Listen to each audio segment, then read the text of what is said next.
The base of all thermal and room-related calculations in Revit is the MEP space.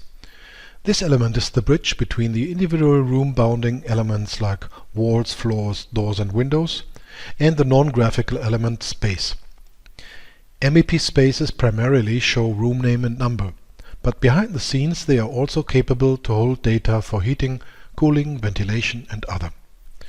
To place these MEP spaces fast and accurate and at the same time forward parameters from architectural rooms, this is done by this function.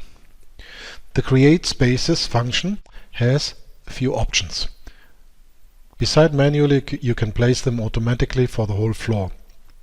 You can automatically recognize shafts, of course do the data transfer from the architectural rooms, as well as tagging the MEP spaces on placement. The data transfer is also configurable. You can do the data transfer only in the active view. You can apply the name and the number or even further parameters like apartment names, temperatures, whatever. Creating these spaces for a whole floor is easy like this. Just press the button and it's done. We now select here a different floor and just do the same again. One click per floor.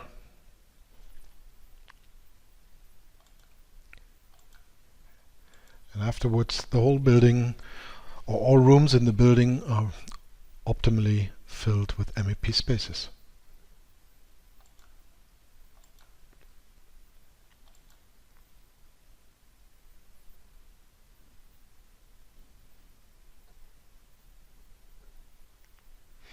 If we zoom closer, we see that the names as well as the numbers are taken from the architectural spaces.